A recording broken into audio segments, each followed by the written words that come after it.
चलो भाई जल्दी करो, सूरज की बारात निकालने का वक्त हो गया है। रात का दूसरा पहर खत्म और तीसरा पहर शुरू होने वाला है, जो कि शैतानी शक्तियों का समय होता है। उससे पहले हमें उसे घोड़ी पर बैठाकर हवेली ले जाना होगा। सूरज की बारात में इकट्ठे लोग एक दूसरे से बात ही कर रहे थे कि तभी एक और आदमी बीच में बोल पड़ा। पता नहीं आखिर कब तक ये शादी ब्याह और जबरदस्ती की सुहागरात होती रहेगी। कुछ दिन और फिर एक भी मर्द नहीं बचेगा उसकी खुराक से। पता नहीं कब तक सब उस चुड़ैल का शिकार बनते रहेंगे। ये सुनते ही सब लोगों के बीच एक अजीब सी खामोशी छा गई। इस आधी रात के वक्त निशिपुर गांव में अफरा तफरी मची हुई थी। हर कोई बस सूरज को दूल्हा बनाकर विदा कर देना चाहता था। मर्दों के साथ साथ औरतों के बीच भी खुसफुसाहट चालू हो गई थी कि हमारे गांव के मर्द उस मंडोलिका चुड़ैल की भूख का जाने कब तक शिकार बनते रहेंगे, कब जाकर उसकी प्यास बुझेगी और वो मर्दों के साथ जबरदस्ती शारीरिक संबंध बनाना बंद करेगी। उधर घोड़े पर बैठा दूल्हा बना सूरज पसीने से लथपथ था। वो चीखते हुए बोल रहा था, छोड़ दो ना मुझे तुम लोग, आखिर कब तक ऐसे सबको भेज भेज कर उसकी भूख मिटाते रहोगे। हाथ जोड़ता हूं मैं तुम्हारे आगे, भगवान के लिए मुझे छोड़ दो, मैं इतनी जल्दी नहीं मरना चाहता।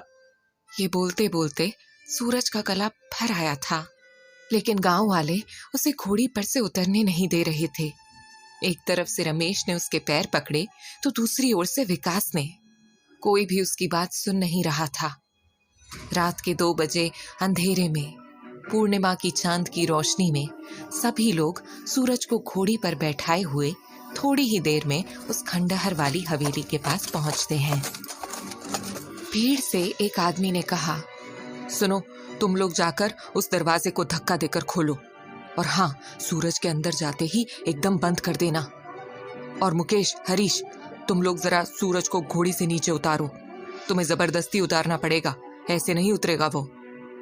और सबने इसे मानते हुए सूरज, जो कि अंदर नहीं जाना चाहता था, उसे खींचते हुए घोड़ी से नीचे उतार दिया। सामने उस खंडहर नुमा हवेली का एक बड़ा सा लोहे का गेट था, जिसे देखकर लग रहा था कि कोई भी उसके भीतर कभी गया न हो।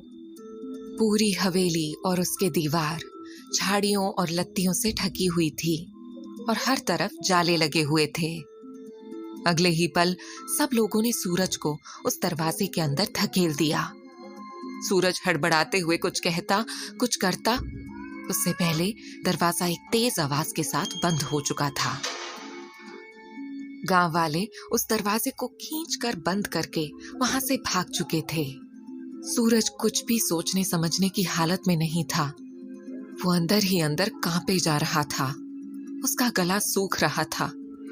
कभी वो अपने माथे से पसीना पोंछता तो कभी होठों पर जीभ फिराते हुए अपने मन के खौफ को धीमा करते हुए धीरे धीरे कदमों के साथ आगे बढ़ ही रहा था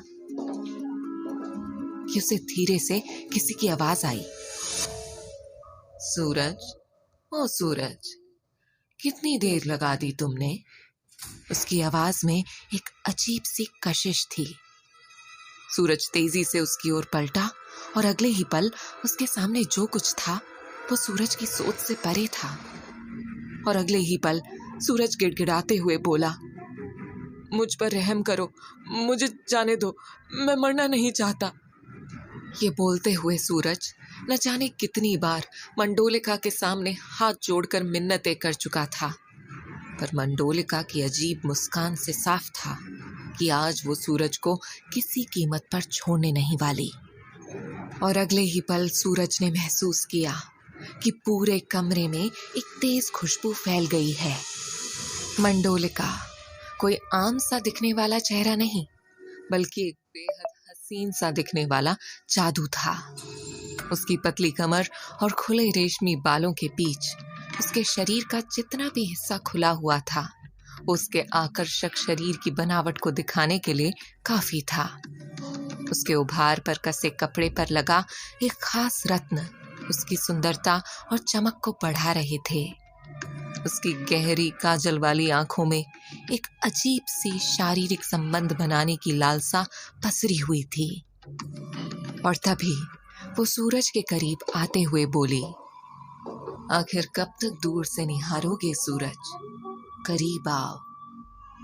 इतना सुनते ही सूरज ने तेजी से अपने कदम थोड़े पीछे कर लिए।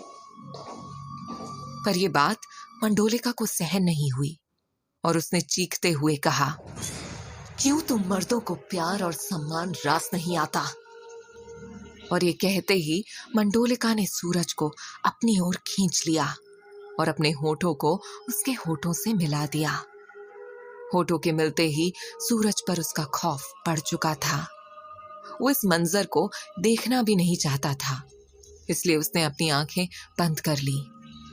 पर मंडोलिका बिना इस बात पर गौर किए कि सूरज बेमन से इस लम्हे में उसके साथ था, वो खुद ही हर पल को अंजाम दिए जा रही थी।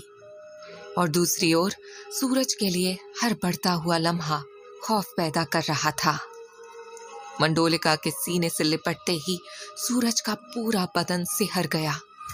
इसे देखते ही मंडोलिका जोर जोर से हंसने लगी और अगले ही पल उसने अपने बदन पर पहने सारे कपड़ों को उतार सूरज को अपनी बाहों में भर लिया। सूरज कुछ भी समझने की हालत में नहीं था, लेकिन जिस तरीके से मंडोलिका उसके बदन के साथ खेल रही थी, सूरज का मन न चाहते हुए भी खुद पर काबू नहीं कर पा रहा था। पूर्णिमा की रात थी और चमकते चांद की रोशनी में मंडोलिका का हुस्न हर ओर जादू बिखेर रहा था। उसका अंग अंग दमक रहा था और उसके इसी हुस्न के आगे सूरज अब हार रहा था और धीरे धीरे खुद को मंडोलिका के आगे सौंपने को मजबूर हो चुका था।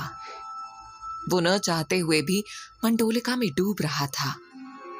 मंडोलिका सूरज के पूरे बदन को चूमे जा रही थी और सूरज भी उसके होठों के जादू में खोने लगा था। पर रात के इस तीसरे पहर बीतते बीतते मंडोलिका और सूरज जैसे ही एक दूसरे में खोए, मंडोलिका अचानक ही जोर जोर से चीखने लगी और मंडोलिका के पूरे शरीर में तेज जलन होने लगी। वो कुछ समझ पाती इससे पहले ही उसका खूबसूरत गोरा बदन देखते ही देखते राख सा काला पड़ने लगा। अपने शरीर में बढ़ती जलन को महसूस करते ही मंडोलिका ने अगले ही पल सूरज को अपने ऊपर से धकेल दिया और चिल्लाते हुए पूछने लगी, कौन हो तुम? तुम कोई आम मर्द नहीं हो सकते। आखिर कौन हो तुम? सूरज, जिसे अभी अभी मंडोलिका ने अपने शरीर के ऊपर से धकेला था, वो अगले ही पल एक कुटिल मुस्कान के साथ बोल पड़ा, सच कहा तुमने, आम नहीं खास मर्द हूं मैं। और तुम्हें क्या लगा मैं वाकई में डर रहा था? नहीं, बल्कि मैं तो गांव वालों के सामने भी डरने का नाटक कर रहा था। तुम्हें तो शारीरिक संबंध बनाना है ना, तो आओ आओ मेरे पास। ये कहते ही सूरज ने मंडोलिका को अपनी बाहों में जकड़ लिया और दूसरी ओर मंडोलिका देखते ही देखते एक डरावनी चुड़ैल में बदलने लगती है। सोने सा दमकता हुआ उसका रूप और सुंदर चेहरा राख की तरह बदरंग होने लगा था और इस बीच मंडोलिका बार बार चिल्लाई जा रही थी, मुझे छोड़ दो मुझे। और धीरे धीरे उसकी चीखें अब शांत होने लगी थीं। गांव में जहां एक ओर मंडोलिका पर कहर की रात बीत रही थी, वहीं दूसरी ओर कुछ और लोग भी थे जो कुछ अलग करने के इरादे से गांव में घुसे थे। भाई सुन, ये काम आज रात ही करके निकलते हैं, ज्यादा दिन लगाना ठीक नहीं रहेगा। गांव में घुसते ही देखा ना कैसी बारात निकल रही थी। सचिन ने अपनी भौहों को थोड़ा सिकोड़ते हुए कहा, हाँ कह तो तू ठीक रहा है, पर जरा गांव की एंट्री एग्जिट तो देख ले, सीधे सीधे मंदिर में ही थोड़ी ना घुस जाएंगे। और रही बारात की बात, तो क्या करना है उस अजीब सी बारात से? रोहित ने सचिन को जवाब देते हुए कहा। रोहित और सचिन दोनों बात करते हुए गांव के बीचों बीच से गुजर ही रहे थे कि किसी ने उन्हें आवाज दी, अरे भाई सुनो, कौन हो तुम लोग? पहले तो नहीं देखा तुम लोगों को इस गांव में। सफेद धोती कुर्ता पहने और सिर पर बड़ा सा तिलक लगाए उस आदमी के कई सारे सवाल सुनकर दोनों एकाएक रुक गए और सचिन पलटकर बोला, वो मूर्ति सफाई करने आए हैं। ये सुनकर उस आदमी की आंखें चौड़ी हो गईं और वो बोल पड़ा, क्या मूर्ति सफाई? इस पर रोहित ने तुरंत दोनों को बीच में ही रोकते हुए कहा, अरे हम वो पुरातत्व विभाग से आए हैं और प्राचीन महत्व की मूर्तियों के रखरखाव और उन पर रिसर्च की जिम्मेदारी हमारे डिपार्टमेंट की है और हम वही करने आए हैं। ये सचिन मेरे साथ ही काम करता है, थोड़ा मस्खरा है, बिना सोचे समझे कुछ भी बोल जाता है। ये सुनकर उस आदमी ने मुस्कुराते हुए जवाब दिया, ओह अच्छा अच्छा, शहर से आए हैं आप लोग, बहुत अच्छी बात है। मैं इसी गांव में रहता हूँ और मंदिर का पुरोहित भी हूँ। अच्छा लगा आप लोगों से मिलकर। वैसे इतनी देर रात आप लोग यहाँ क्या कर रहे हैं? कहीं ठहरने का इंतजाम नहीं है तो आप लोग चाहें तो रात मेरे घर गुजार सकते हैं, सुबह होते ही अपना काम शुरू कर दीजिएगा। रोहित और सचिन झिझकते हुए पुरोहित की बात मानकर उनके पीछे पीछे घर की ओर चल दिए। कुछ ही देर बाद वो लोग पुरोहित जी के घर पहुंच गए। वहां रोहित ने थोड़ा सोचते हुए पुरोहित से पूछा, अच्छा पुरोहित जी, एक बात बताइए, बाकी सब तो ठीक है पर रात के 2 बजे हमें गांव के बाहर एक बारात दिखी जो बहुत ही अजीब थी। ऐसा लग रहा था कि बारात नहीं हो बल्कि मातम हो। इसे सुनते ही पुरोहित जी के चेहरे पर एक खामोशी उतर आई और उन्होंने धीरे से कहा, तुम शहरी हो, तुम्हारा यकीन करना मुश्किल होगा।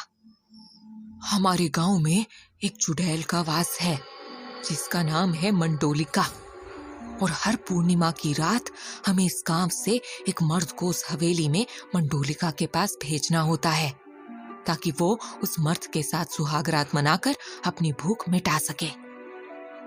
ये बोलते हुए पुरोहित जी के चेहरे पर जहां गुस्सा उतर आया था, वहीं ये सुनकर रोहित को हंसी आ गई और वो बोल पड़ा, कौन सी सदी की बात कर रहे हैं आप पुरोहित जी? ये क्या मंडोलिका भूत चुड़ैल की बातें कर रहे हैं आप? मैं नहीं मानता इन सब बातों को। रोहित उठकर वहां से जाने ही वाला था कि पुरोहित जी बोल पड़े, हंसो मत रोहित, कल सुबह अपनी आंखों से देख लेना। सूरज जिसकी बारात निकली थी ना, कल उसकी लाश उस हवेली के बाहर आएगी। रोहित जो सो जाने के लिए उठा ही था, वो अचानक रुक गया और बोल पड़ा, क्या है मंडोलिका की कहानी? इस पर परेशान होते हुए पुरोहित जी ने रोहित को अपने पास बिठाते हुए कहा, सालों पहले की बात है रोहित। मंडोलिका के कहर से गांव के मर्दों को आजाद करने के लिए एक तांत्रिक ने हमारी मदद की थी। उन्होंने ही उस चुड़ैल को हवेली के अंदर अपनी तंत्र विद्या से बांधा था ताकि वो गांव में ना घूम सके। लेकिन क्या पुरोहित जी? रोहित ने उत्सुकता से पूछा। इस पर उन्होंने एक लंबी सांस लेते हुए कहा, वो सदा के लिए उसे नहीं बांध पाए। वो हर पूर्णिमा की रात के तीसरे पहर में बाहर आकर एक साथ कई मर्दों का शिकार कर सकती है और हमने इसे रोकने के लिए आपस में ही तय कर लिया कि हम हर महीने पूर्णिमा की रात के दूसरे पहर के खत्म होने से पहले और तीसरे पहर के शुरू होने से पहले गांव से या कहीं से भी एक मर्द भेजकर मंडोलिका की भूख को शांत कर देंगे, जिससे उसे हवेली में ही रोक कर रखा जा सके ताकि अगली पूर्णिमा तक शांति बनी रहे। ये सुनते ही रोहित चुप हो गया और बिना कोई सवाल पूछे वहां से चला गया। कुछ ही घंटे बचे थे सुबह होने में और रोहित नींद की आगोश में था, पर वो आज भी नींद में बार बार चौंक रहा था। नींद में कभी उसका गला तो कभी उसके होठ सूख रहे थे। उसकी आंख जरूर सोई थी, पर दिमाग में एक साथ वही सपने चल रहे थे जो वो कई सालों से देखता आ रहा था। सपने में उसे किसी गांव का मंदिर, हवेली, तालाब और न जाने क्या क्या लगातार दिखाई देते थे। उसे बार बार ऐसा महसूस होता है मानो वो सदियों से इनसे जुड़ा हुआ हो और ये सारी जगहें उसे पुकार रही हों कि अचानक रोहित की आंख झटके से खुल गई। वो पसीने से तरबतर था। रोहित बेचैन होता हुआ मन ही मन बोल पड़ा, आखिर कहना क्या चाहते हैं ये सपने मुझसे? क्यों इतने सालों से हर रात मुझे यही सपने आते हैं? हर बार वही जगहें, थक गया हूं मैं इन सब से। खुद से बोलकर रोहित की नजर उगते सूरज पर पड़ी तो वह उठ बैठा। तभी रोहित को गांव वालों की जोर जोर से चिल्लाने की आवाज सुनाई दी। उसने बाहर आकर देखा तो भीड़ इकट्ठी थी और उनमें से एक आदमी कह रहा था, जल्दी चलो, सुबह हो गई। नदी पार नहीं जाना है क्या तुम लोगों को? सब तेजी से अपने अपने घरों से निकलकर चौराहे पर जमा हो गए और तेजी से हवेली के पीछे बहती नदी के उस पार जाने लगे।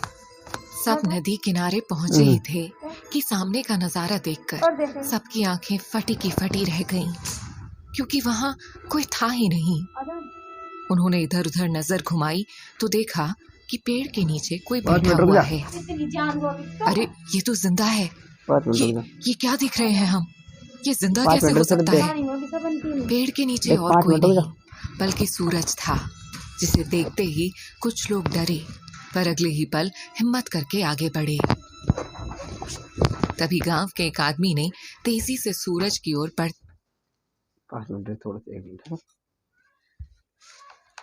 बढ़ते हुए कहा, ये तो चमत्कार हो गया भाई लोग, हमारा सूरज जिंदा है।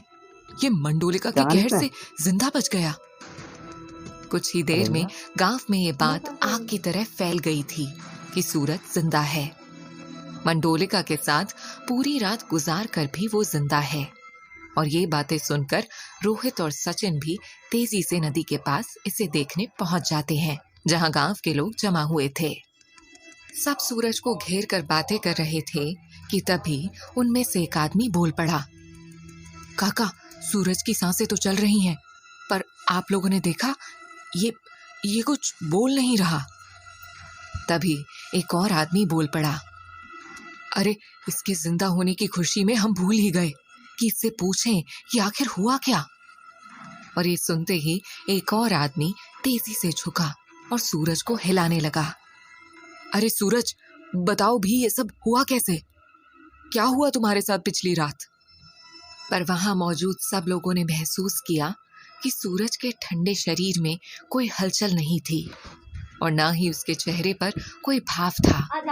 उसकी सांसें तो चल रही थीं, पर उसका शरीर एक जिंदा लाश बन चुका था। 18 मिनट सब लोग ये मंजर निहार रहे थे कि तभी किसी ने बोला, इसे वैद्य के पास ले जाते हैं, इसका इलाज कराना होगा। सचिन और रोहित भी वहीं खड़े सब देख रहे थे कि तभी अचानक सचिन का फोन बजता है और वो रोहित की ओर इशारा करता है, जरूरी फोन है, मैं बात करते करते ठिकाने पर पहुंचता हूँ, तू भी जल्दी पहुंच, फालतू के ड्रामे में मत फंस। धीरे धीरे थोड़ी देर पूरी जाने दे, मार हो जा। धीरे वहाँ भीड़ कम होती थोड़ी देर चुप हो रहना गई और आखिर में रोहित भी वहां से निकलने लगा कि पलटते ही उसकी नजर हवेली पर पड़ी। वह हवेली देखकर चौंक गया और बोल पड़ा, ये तो वही हवेली है जो हर बार मेरे सपने में आती है। अंदर घुसने पर वह इधर उधर देखता है और उसका सर चकराने लगता है। अपने आप को संभालते हुए जैसे ही बाहर निकलता है, कुछ कदम पर उसे मंदिर दिखता है, जिसे देख के वह समझ नहीं पाता कि उसका क्या रिश्ता है इस गांव से। सोचता हुआ रोहित पुरोहित के घर आता है तो सचिन उसे बताता है कि उसे एक जरूरी काम से अभी जाना होगा और काम खत्म होते ही वो वापस आ जाएगा। इन सब चीजों में शाम भी हो गई और अंधेरा होते ही रोहित अपने काम के लिए पुरोहित के घर से निकल गया। उसे मंदिर के आसपास के इलाके को देखना था ताकि वो अपना काम आसानी से कर सके। वो थोड़ी दूर ही चला था कि उसने देखा सड़क पर राख बिखरी हुई है। राख को देखकर रोहित को कुछ अजीब सा महसूस हुआ और वो उस बिखरी हुई राख को फॉलो करता हुआ आगे बढ़ता गया। तभी उसे किसी की आवाज आई। रोहित ने पीछे पलटकर देखा। इतनी जल्दी टाइम हो जाता तो फिर 24 घंटे नहीं बिगड़ जाता, 1 घंटा भी अरे 2 मिनट में हम भाई हम क्या चिल्ला मत रुक थोड़ी देर ना जा मैं 2 मिनट रुक जा कुर्बान ना मत रुक जा। सामने एक बड़ा सांवली मत चल सलोनी जा। सुंदर सी लड़की खड़ी थी। वो लड़की बोली, क्या हुआ रोहित, कहाँ जा रहे हो? ये सुनकर रोहित एकदम ठहर गया। 2 मिनट और रोहित बच ने गए रुक जा। आश्चर्यचकित होते हुए पूछा, तुमने अभी मुझे मेरे नाम से पुकारा, कैसे जानती हो तुम मुझे, और तुम कौन हो? लड़की मुस्कुराते हुए जवाब देती है, कुछ ना आई मेरा तो नाम नित्या है, इसी गांव की हूँ मैं। और रही बात तुम्हारी, तो इस गांव में हर कोई एक दूसरे को जानता है। कौन आता है कौन जाता है सबको सब पता होता है। रोहित नित्या के होठों से निकले एक एक शब्द को ध्यान से सुन रहा था और साथ ही मुस्कुरा भी रहा था, क्योंकि नित्या के व्यक्तित्व में कुछ था जो रोहित महसूस कर बार बार सुनना और देखना चाह रहा था। नित्या से कुछ और पूछने को था नहीं, इसलिए रोहित ने बातों को मोड़ते हुए कहा, वैसे तुम्हारे गांव में सब पागल ही हैं क्या? आखिर चल क्या रहा है यहाँ? मंडोलिका को तो सब जानते हैं, मगर कोई असली कारण नहीं जानता उसके यहाँ होने का। कब कैसे वह यहाँ आई, ये जवाब किसी के पास नहीं है। क्या है इस मंडोलिका की असली कहानी? ये सुनते ही नित्या उसके थोड़ा करीब आ जाती है और बोल पड़ती है, मुझे पता है मंडोलिका की सच्चाई, सुनना चाहोगे? और ये बोलकर वो आगे बढ़ जाती है।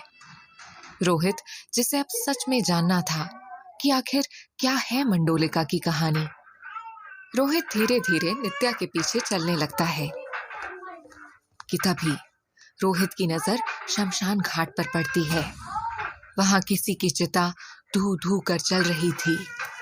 रोहित जैसे ही थोड़ा आगे बढ़ता है, उसे उस चिता पर किसी की आकृति नजर आती है।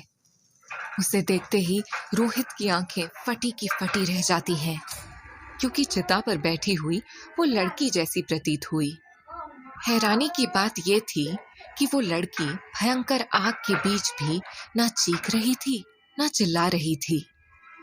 ये देख रोहित घबराया हुआ जलती चिता पर बैठी लड़की को बचाने जैसे ही दौड़ता है, अचानक वो लड़की और जलती हुई चिता दोनों गायब हो चुके होते हैं। हैरान रोहित जैसे ही पलट के नित्या को देखता है, नित्या भी वहां से गायब हो चुकी होती है। आखिर क्या था जलती चिता और उस पर बैठी लड़की का राज, और कहाँ गायब हो गई नित्या? क्या है मंडोलिका की कहानी? जानने के लिए सुनिए कहानी का अगला भाग सिर्फ पॉकेट एफएम ऐप पर।